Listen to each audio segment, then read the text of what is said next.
හැපි life එකට rules 5ක් දාගමුද?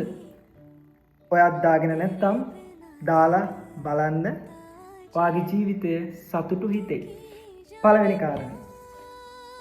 කිසිම දවසක කිසිම කෙනෙකුට වෛර කරන්න යන්න එපා.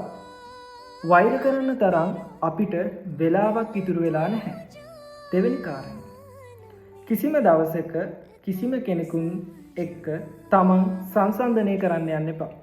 එහෙම කරනකොට වෙන්නේ තමන්ව හඳුනා ගන්න බැරි වෙනවා. පුළුවන් තරම් තමන්ව හඳුනා ගන්න try කරන්න. තුන්වෙනි කාරණේ.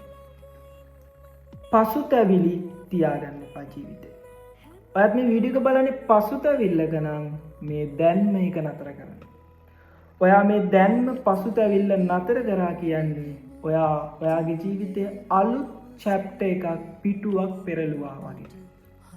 හතරවෙනි එක. ඔයාගේ ජීවිතේ ලැබපු අමිහිරි අත්දැකීම්, ඒ වගේම ඔයා කඩා වැටුණු තැන්, ඔයාගේ mistakes ඒවා විවේචනය කර කර ඉන්න එපා. ඒවා හදා ගන්න try කරන්න. ඒවට ක්‍රියාමාර්ග ගන්න, උපාය මාර්ග හොයන්න. පස්වෙනි කාරණේ වැදගත්ම දේ.